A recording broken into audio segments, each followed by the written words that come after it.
what makes a man masculine so that he feels really powerful and confident as a man, to feel good in his own self, and to be attractive to women.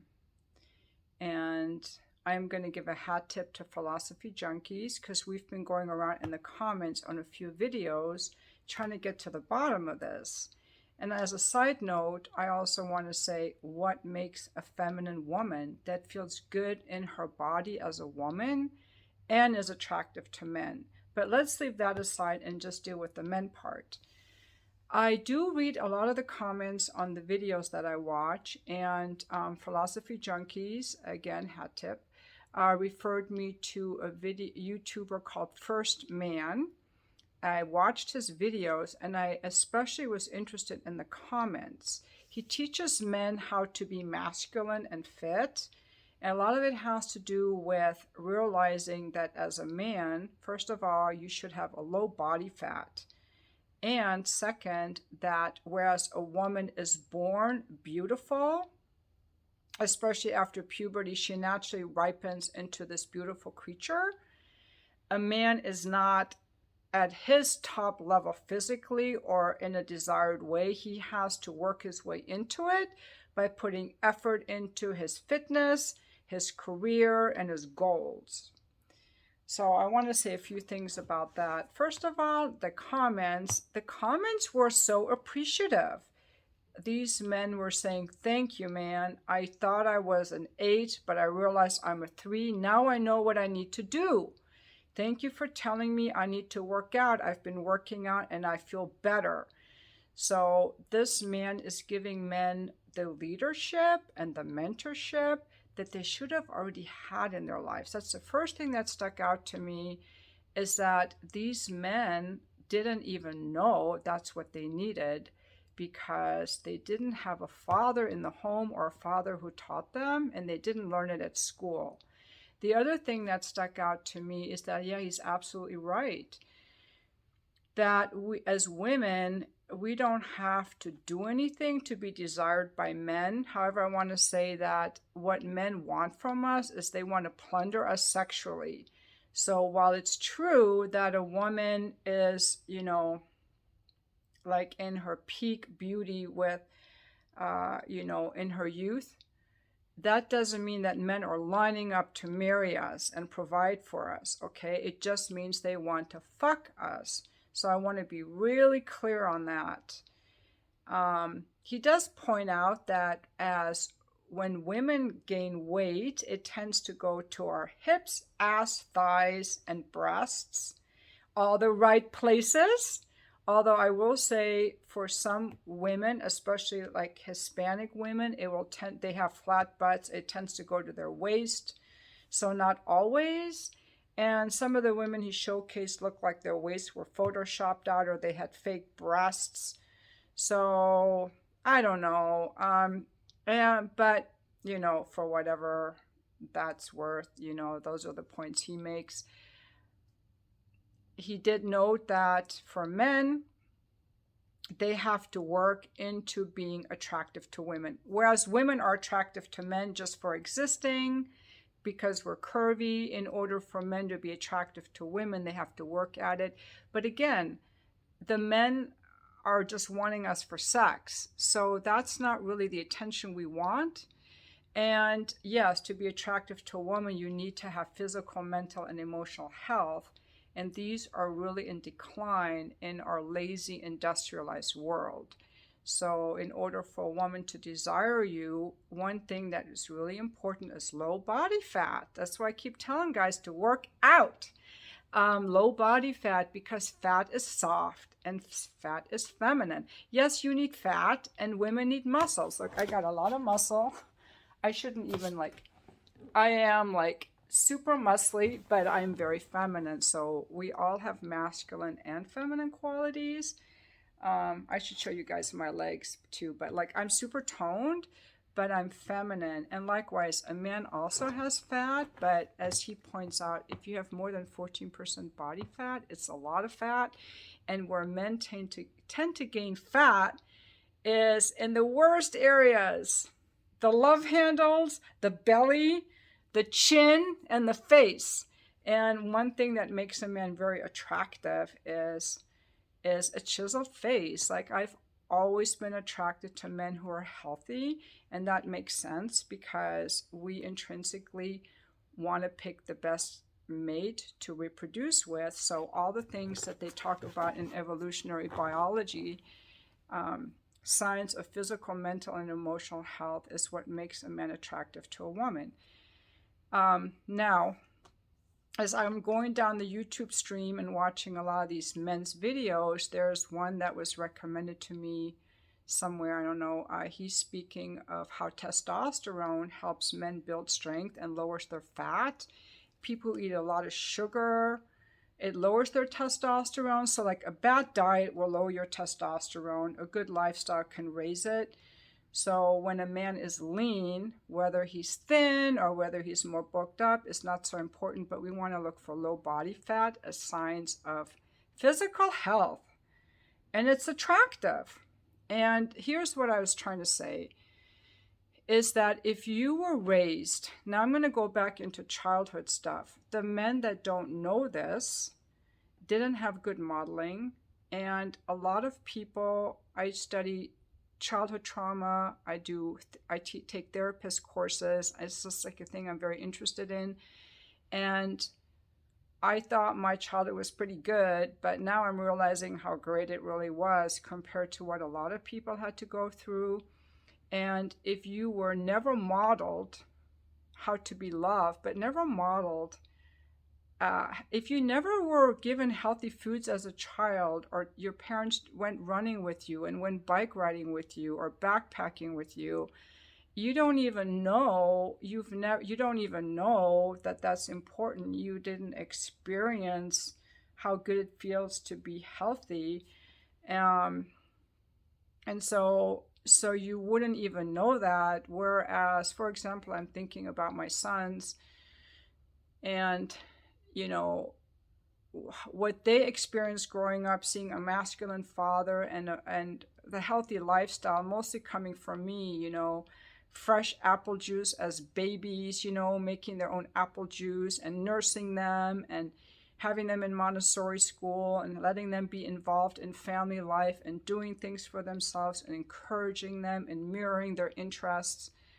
And, you know, blueberries, very little processed food, like hardly any. I hardly allowed any. So my kids would have been the ones that would sneak off and eat Cheetos with their friends. But they naturally are masculine, fit men that love learning. And as I'm thinking about it, I'm realizing, okay, if we could have a list, and I'm going to make a video like that, of all the things that a child in an ideal situation would have. And I was not a perfect parent. I fell short, okay? But a thing that a child should have to be prosperous, to be like a masculine man or feminine woman, and how you saw your parents interacting and what you experienced and what you learned, that's going to impact how you are as an adult. So I grew up, the first candy I had, I was 3 years old. But if I would have grown up eating Cheetos and Cheerios and white bread, I wouldn't be what I am. It's just from my childhood. It's just passed on. If you didn't have that, and if your parents abused you and yelled at you and wished you weren't born, and the only pleasure you ever had in your life was when you were having your formula or when you were having food, then you will turn to food for comfort. That's why so many people have eating disorders.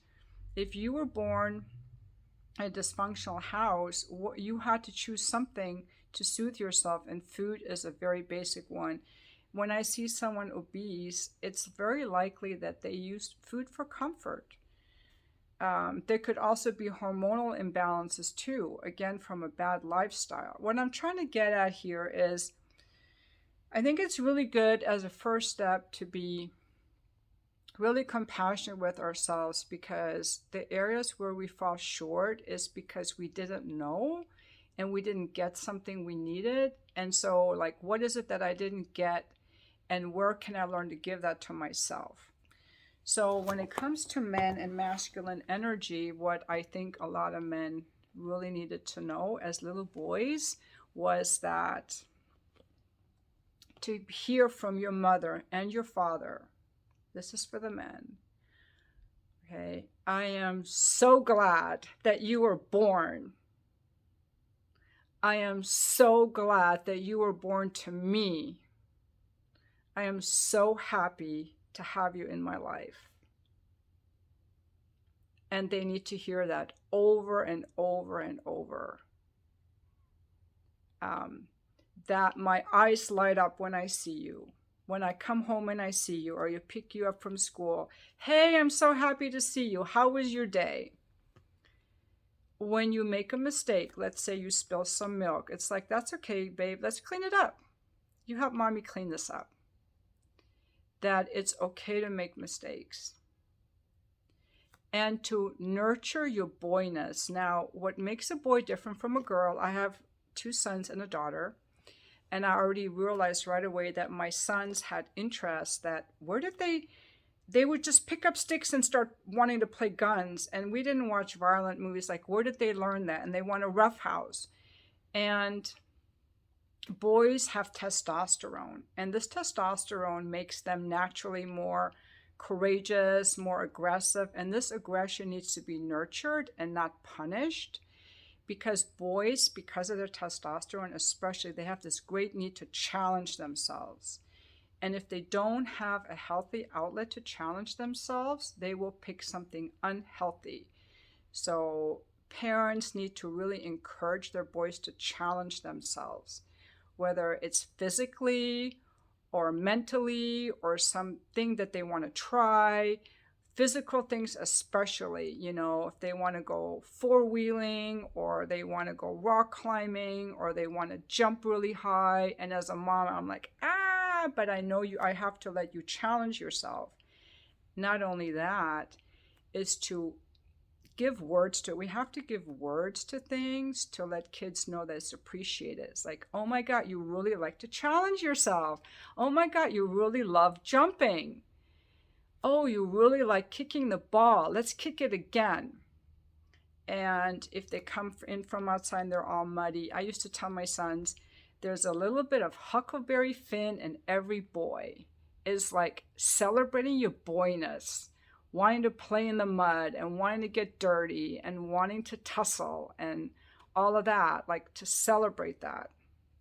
The other thing that's really important is to nurture a boy's sensitivity. Little boys are sensitive. They want to snuggle with mommy. They want to have their back tickled. They want to have a lullaby. They hold hands with their little friends. They cry. My friend didn't want to play with me. And so many parents have made the mistake inadvertently of calling their little boys names for crying and having feelings. And that's how you end up with men who are walled off and don't know how to feel and can't be relational. So little boys, you got to encourage the friendships they have with other boys. They want to hold hands and all of that. Now, my daughter would play with dolls. I gave my sons dolls. My one son had like a little black doll, but instead of holding it like this, he would always just hold it by the head. I'm like, I guess that's just how boys hold dolls. But also to give them chances to hold babies, and to, when they hold their little cousins or the friend's baby, to be like, you're going to be a really good dad one day. So you want to encourage their boyishness, you want to encourage their sensitivities, and you want to encourage their passions and what they're interested in, and encourage them to try new things. Children need to be challenged and encouraged. Also, children need love and boundaries. There's a great course on parenting called Active Parenting that I may make like a whole set of videos about parenting, because I'm starting to see that the reason that so many men are not fit is because they were parented poorly. It was poor parenting. But so I think that like waking you up to what you didn't have might make you be more better than just saying you guys are all so fat and disappointing. It's not very helpful. little boys need to be able to try things that they enjoy, whether it's swimming or running or riding a bike. And it's really good if they have a dad who loves to like help them fix the bike or takes them for a run or kicks the ball with them. If it's not a dad, an uncle, a neighbor, like a male role model, a teacher at school. If you're a single mom and you don't have a father in your son's life, find someone that he can have as a replacement, as a regular guy. Boys need someone to look to be like, what kind of man do I want to be? They subconsciously start to be like, that's what a man is. And if they don't have anything, they'll just imprint on the mother. And then, that's not so good. The boys need to imprint on a man. So if their father is like physically active, they'll be physically active. And like in our case, we would take our kids when they were little. I took them running in the stroller, the double stroller, and then they rode their bikes while we did our family runs on the weekends, because like health and fitness was just how they were raised. But if you weren't raised with that, you can still start it now. It's just easier if you were raised that way. You will naturally do it. And if you weren't raised that way, it's something that you have to learn. So, since men have testosterone, and testosterone, this is what I've learned listening to men on their videos about testosterone. It's not just about your erections. It gives you mental clarity, and it gives you a sense of power and courage and confidence. Testosterone is what you naturally have, although you can ruin it by eating a bunch of crappy food, being physically lazy. It can lower it. So a healthy lifestyle will keep you. And that testosterone makes it easier for men to go out into the world and compete. And so that's what men want to do. They want to compete. And we have to give them opportunities to do it. When my boys were little, I read all these books about raising a boy and how a lot of societies have these rites of passage for boys to grow into men, where they like have to go out into the wilderness and try things. And I'm like, I don't have that community. I can't do that for my boys. But just even there was a book called The Peaceful Warrior. Like a boy is like a warrior, but he doesn't fight, but he can. He's fighting for goodness, like Lord Krishna or the Peaceful Warrior, or guys who do like jujitsu and martial arts. Like you can defend yourself and the honor of people, but you're not going to just fight just to cause chaos and drama. So that Peaceful Warrior, Huckleberry Finn kind of was in my mind as I was raising my boys. I think that boys also need to know that they're valued as men, that men are valued. And they're going to feel how mom feels about men. So if you're a mom, it's really important that you make peace with your image of men and masculine energy, so that your boys feel that your natural love for their masculine energy and their sexuality. Because to the extent that men feel ashamed for just being a boy or existing, that's the death knell of attraction to women. Because as a woman, I look for signs of physical, mental, and emotional health, and that you are relational. And relational meaning that you're a guy that I feel like you want to take care of me, provide and protect. You have a home and you have generosity in your heart, and you want to bring me in because you're so strong. Like you're this big oak tree that I can rest under, like energetically is how I feel it. Like, I don't know if I'm right or wrong. This is just how I think of men. Not that I have to caretake you, or you're going to fall apart at the first sign of me getting upset, or you don't even have an apartment that you can take me to. Like, you look like all that stuff. So a man has to learn to be functional in the world. We all do. We all have to learn to provide for ourselves. And that comes from, is the other thing, encouraging children to learn. Like a child that comes from a chaotic home is going to have trouble focusing at school. This is what I'm talking about, childhood. We know a lot of ADHD is caused by children who grew up in dysfunctional homes. If your parents always yelling at you, You learn to become hyper aware of everything that's going on around you.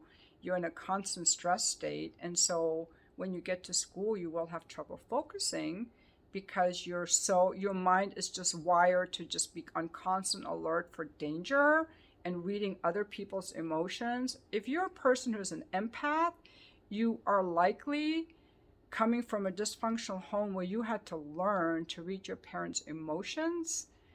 So you're always leaving yourself because you're worried what's going to come at you. And that's like not, see, those are all the energetic inner things that take away from masculine energy. That's why I think a lot of this inner work is important. Like masculine energy is about being like calm and present and confident. Not, I'm worried what you think, I got to fall apart at the slightest little thing. I got to get you to like me. So that's why I'm talking about this parenting stuff. I think that little boys have to feel good about. Also, they have parties where their friends are welcome. Clothes that are reasonably well, like not a bunch of hand-me-downs where they're embarrassed. Being encouraged to learn. So when a child grows up in a school that encourages learning, like Montessori, for example, then that means that they're always going to have this love of learning because it's healthy to want to learn things, to be curious, to want to learn something new all the time. Oh, I'm learning this, and now I'm learning that, and it's fun to learn. I'm just telling you that we have, I'm just looking at like some of the things that I did right as a parent. Also talking to them about their feelings. Like if a child has a problem with the teacher, let the child talk to the teacher. You have to, as a parent, it's important, like children will have challenges, to help your children to be there as they go through their challenges, not to keep the challenges away. It's like, oh, I'm sorry they didn't, you didn't get picked to play soccer. They just picked the best ones, but I'm here as a parent to comfort you and be there for you. But some parents just try to take all their kids' problems away, the helicopter parents. But I stepped in. If a adult is using their power over you, I step in. So the parent's job is to protect the child, but let the child, like when my kids were 4 and 5, they wanted a play date. I'm like, okay, this is how you dial the number. You dial the number. And the parents were always surprised that my kids were calling for the play dates. But like, let the child feel like their own authority. And in Montessori, what's really nice is you learn respect for other people. So you learn to be respectful of other people's spaces, and you get a lot of autonomy. For example, if a child is working on something, they can put up a little flag, and that means I don't want any watchers. Your sovereignty is respected. And so there's all this safety. Like there's so many things about raising a child, but to the extent that people didn't get it, they grow up to be insecure, to be people pleasers, to act like victims, as helpless, anxious, and depressed. All of those things come from being raised in a dysfunctional childhood. And the majority of people running around out there are dysfunctional. And so, but the good news is this: we can heal ourselves. We can give ourselves what we didn't get as children. And for a lot of us, the dysfunction is very small. We just, we just didn't have modeled for us the best behavior, so we don't know what we're missing. For some people, the dysfunction is very large, and they have a lot of healing to do. But the good news is you can heal. You can heal. I think there's a book that I'm going to recommend, Pete Walker's Complex PTSD from Surviving to Thriving. It's just one that I'm reading now to help me with my coaching business. It's a workbook for people who have PTSD on how to heal. You don't heal through talking and listening. You have to actually go through limbic exercises. We know from neuroscience that you can change from neuroscience, and trauma treatments are now combining to show us when you are in an emotional state that is reminiscent of your emotional flashback, your limbic system is activated and your prefrontal cortex at the same time. You can rewire your brain like that by making the implicit explicit, and you're bringing both those online at the same time. And then there's this thing of, oh, I usually respond this way, but this is why I do it. And it can rewire your brain. And we know now there's a 5-hour window where people can keep processing and relearning. The brain imaging studies are now showing that this type of therapy is effective, the most effective. You can do 1 month or 2 of this kind of therapy, or spend 10 or 15 years doing talk therapy.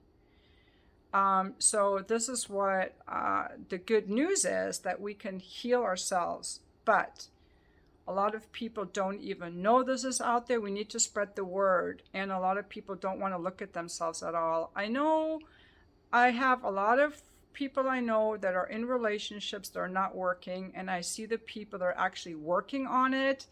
And they're struggling a lot because they're in talk therapy and it is not working. And they're really trying to figure out their stuff. And I see other couples where there is one person not even willing to look at their stuff because they're stuck in this victim state. Other people are just grandiose, you know. And then I see a lot of single people who don't know how to get women. I think that comes from not having a good male role model. So, you know, and then how to be relational. Who saw good relationships growing up? As far as the male role models, who can we look at? You know, Joe Rogan actually comes to mind. Now, he's not my physical type at all. He's not even my type at all. But I'm thinking, you know, he's on point with his fitness, his mental and emotional health, and he's in a relationship. Most of the guys in the manosphere are young men who are trying to figure out how to maximize their physical fitness so they can fuck young women in their early 20s and get the hottest ones.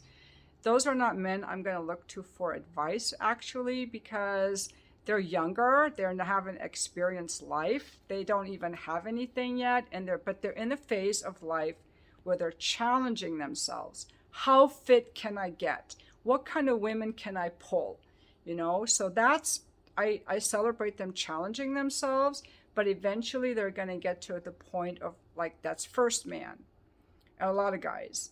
Eventually they're going to get to a point like Tucker Max, where they're like, spinning plates isn't that great, or like Legal Mindset. I think he might be there, where they're like, spinning plates isn't that great. I want a relationship. And then they have to learn relationship skills and how to repair and all that stuff, and being a dad. And I don't know where those guys are. Those are the guys I would really listen to, but I don't know where those guys are on the internet, because a lot of the dating coaches, to me, they're too feminine. Like John Gray is way too feminine for me. I don't think he works out. Evan Katz, way too feminine for me. I think Matthew Hussey is a good example of a masculine man that has been in relationships. I don't hear him talking about children, but he speaks to me. He's a masculine man that is relational. To me, he's a good example, just what I've seen from him online. Joe Rogan as an example of a masculine man who's relational. I think that my sons are good examples, but they're not making YouTube videos. I don't really know, but there is a hunger for men to have good role models who are effective, you know, sexually, relationally, and in the world. And hey, there's nobody that's perfect, okay? But if you guys can think of some role models, drop it in the comments, because there's a hunger among us to look for good role models. So we kind of have like a guidebook, you know. I mean, Jesus is a role model in the church, but do we have any male role models? And then who are some feminine role models? I'm going on a tangent because I don't want to follow the angry feminists. My mom was always my role model. It's like my mom, except these tweaks. So I just kind of came up with my own role model here of how I want to be. But just to end it, one more thing I judge myself on is why I don't feel attracted to men in general, but First Man says that 99% of men are unattractive, and I'm going to agree with that, mostly because they're fat. And body fat is unattractive on a man because it's soft, and a man should be, I'm not saying he has to be bulky. I actually like those lean tone guys, but body fat is feminine, and I like testosterone and masculine energy, like the strength and power of a man and a chiseled face, for example. So there are more and more men, like, do you know how many diabetics and overweight people we have in this country? And that's why I get on the fitness thing. That's like an easy thing to do, but apparently it isn't. So why isn't it? So it comes back to childhood stuff, what you didn't learn, and looking to food for comfort. And the other thing is, a lot of men are boring and they play it safe. They're not taking risks. And your testosterone is supposed to use your testosterone, guys. It's supposed to make you want to lift heavy shit and have courage and try new things. But what's stopping you, I think, is your mental and emotional state. And I think that comes from your childhood. So I'm interested in what you guys think of this. I'm interested in how we can help men and women like level up to be more attractive to ourselves and to the opposite sex. Because I'm going to tell you, I feel really good in my body. I feel really good in my body, but I still judge myself because like I should have I miss my family life in some ways, but I should find men attractive, and I don't. I judge myself for that. But I think it has to do because a lot of men are not in their masculine energy. And like I said, I think it's their inner work as much as their outer work. And they're both required. But I want to know what you think. Please leave your comments, and thank you so much for watching my video. I'm going to call this How to Be a Man. It's my female attempt at telling you.